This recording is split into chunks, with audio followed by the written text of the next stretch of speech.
Hi, Mystery Recapped here.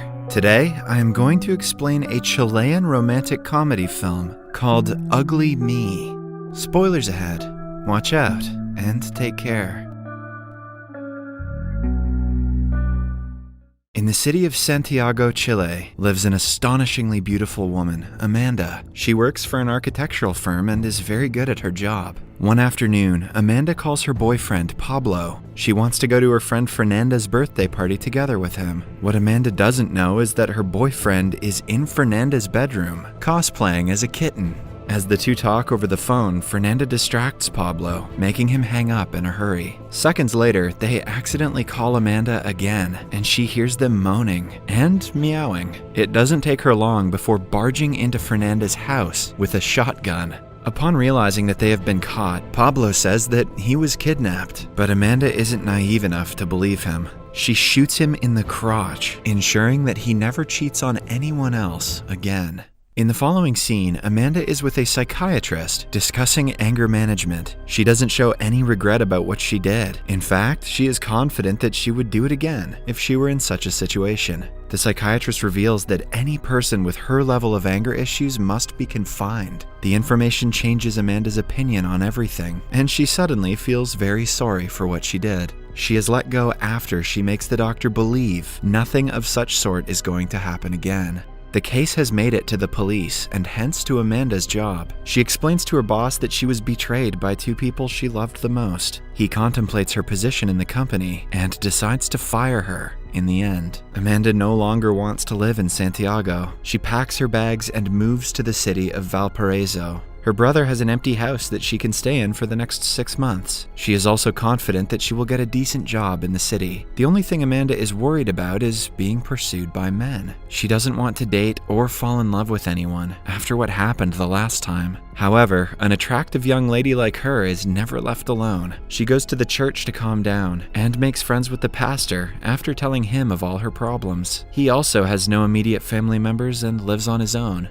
He welcomes her to come to him anytime she needs a friend to talk to. At home, Amanda goes through many job vacancy advertisements in the newspaper. All of them have a requirement lower than her qualification and experience. She picks one randomly, which coincidentally happens to be an architectural firm, like the one she used to work in. Next, she buys a fat bodysuit, ugly dentures, and prosthetic makeup to make herself look unattractive. After putting everything on, she is unrecognizable, even to the people she knew earlier. In the following scene, she goes to the firm for an interview. Her boss Max asks her many questions and finds out she has a husband and 2 sons. Amanda believes that the husband's story will make her lie more presentable and reduce male advances. Max doesn't ask for any authentication and hires her because of the experience she possesses. For the first time in her life, Amanda feels valid because she is sure that her beauty didn't get her the job. After that, Max introduces her to the staff members and their roles in the team. First is a married man named Juan. He has 3 kids, a full-time job, and is studying to get his master's degree. Then there is Karen, a hot young office girl who does the least work, but is favored by everyone because of her beauty. That's just like a Karen. Lastly, we are introduced to an architect named Marcelo. He is the typical womanizer who judges people based on how attractive they are. Marcelo's day-to-day life consists of working and bringing home a different woman every night. He meets Amanda for the first time and is instantly repulsed by her, given her appearance. Amanda also figures out what kind of man he is, and quietly curses his shallow thoughts. The two warn themselves to stay away from each other, unaware that destiny is about to intertwine their paths. In the first meeting, Amanda is told about an old Telmex building that was recently remodeled by their company. They have completed the project, but there has been some interference in the building's internet service because of an unknown problem with the structure. Amanda instantly recognizes that it must be because of a VP1 service problem. Karen thinks that Amanda's involvement with the project will only create more complications because she is new to the job. She wants to be the one to solve the problem, but Max thinks otherwise. Karen is dismissed, which makes her despise Amanda instantly. Marcelo and Juan are asked to accompany Amanda to the problem site and help her. The men are not happy about being her assistants, but they oblige anyway. In the following scene, the trees are on the terrace of the building. Amanda is working hard to find the problem, while Marcelo is busy boasting about his sexual experiences to Juan. Amanda tells them the interference must be coming from the railway station. They go to the location, where Marcelo and Juan continue their conversation while Amanda works. She finally figures out that the water channels that pass right under the building are interfering with the waves. Amanda and Marcelo go to check the water channel, while Juan stays to monitor when the train departs. Marcelo stays outside to check the frequency, leaving Amanda to go into the channels on her own. She doesn't fit in between one of the gates and takes off her fat suit. As the team is communicating through walkie-talkies, Amanda's device stops working. Before she can get dressed, Marcelo comes to see if she is okay. Amanda quickly flashes her flashlight in his face and says that she had to take her clothes off so they wouldn't get dirty. Fortunately for her, Marcelo turns around and leaves. After a successful day at work, the three go to a pub to have a few drinks. They drive Amanda's car, which she has filled with children's stuff to make it look more realistic. At the pub, Marcelo yet again cracks sexual jokes, making the other two uncomfortable. Juan leaves early to study, leaving Amanda and Marcelo behind. Once alone, Amanda calls him out for being a shallow man. Marcelo proudly agrees and claims that children and marriage are the end of one's life. Amanda feels bad for him because he will never experience real friendship and love, one that lasts more than a single night. Marcelo still describes his dream girl's body and is unapologetically a womanizer. This infuriates Amanda, reminding her of her ex-boyfriend. Even when she is at home, she cannot stop thinking about his comments. Upon taking the fat suit and wig off, she sees that she looks exactly like the dream girl he described. Amanda makes it her mission to teach Marcelo a lesson and goes to the club again, this time dressed as her real self. When they meet, Marcelo instantly feels attracted to her. Throughout the night, he tries taking her somewhere private. She leads him on and then rejects him, confusing him as to whether she is interested or not. In the end, she promises to meet him the next day and leaves. The following day, Amanda goes to the pastor and tells him everything she did. The man tells her she is going to regret last night because she will have to tell him the truth one day. Either that, or she could just blow his dick off with a shotgun. However, Amanda is adamant about wanting to teach Marcelo a lesson. In the office, Marcelo brags about meeting a girl in the club and her being totally into him. Amanda knows he is exaggerating but keeps it to herself. In the evening, Marcelo excitedly waits for her to come to the club, but after an hour, she texts him that she won't be there. The same thing happens the next day. After hours of waiting, Marcelo gets a text saying they should meet at his place tomorrow.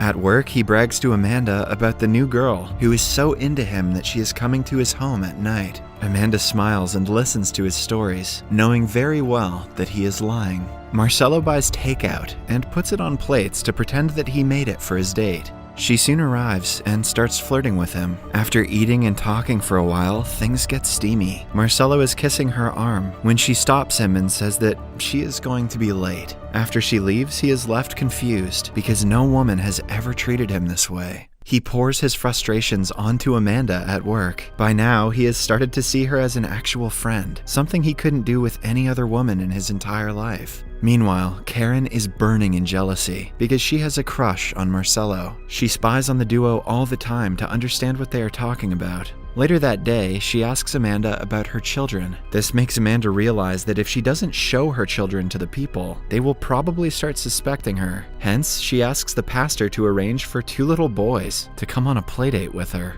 This is sus on many levels. The next day, she brings them to the office and proves that she is in fact a mother. Surprisingly enough, she sees Marcelo playing with the youngest kid. He has frequently described how much he hates children, which seems to have been a lie.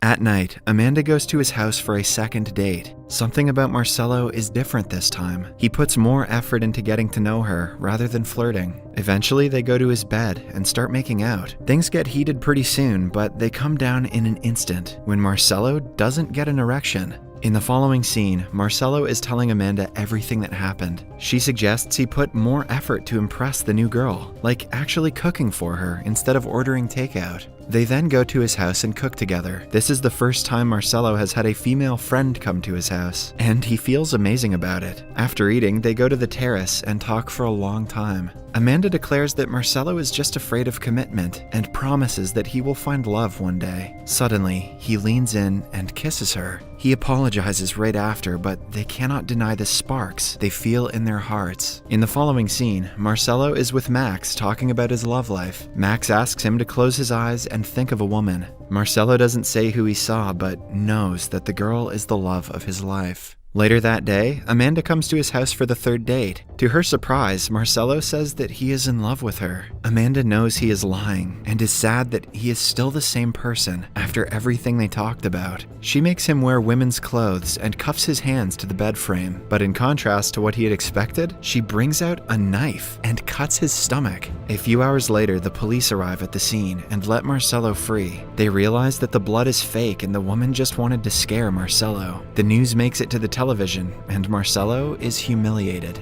Amanda has taught him a lesson like she wanted to, but something doesn't feel right to her. When she tells the pastor about this, he declares that she is in love with him. When Marcelo comes to the office the next time, he tells her that he is a changed man now. What happened to him yesterday has made him realize that she was right. He has to start looking for real love, not just one-night stands. With that being said, he goes out with Karen. At night, he arrives at Amanda's home drunk. She keeps him from seeing her and talks through the door. Marcelo reveals that he proposed to Karen and is going to marry her this week. However, he also reveals that he is in love with Amanda. She is far from his type of woman and is married, but he couldn't help but fall for her. He knows that she will never be his, which is why he is marrying Karen. Both of them shed tears and separate without saying anything else. Then, the day of the wedding finally comes. Amanda and Marcelo meet outside the church. Amanda tries telling him the truth, but decides otherwise. They share an emotional hug before the ceremony starts. The priest asks Marcelo if he takes Karen as his lawfully wedded wife. Everyone waits for his answer, but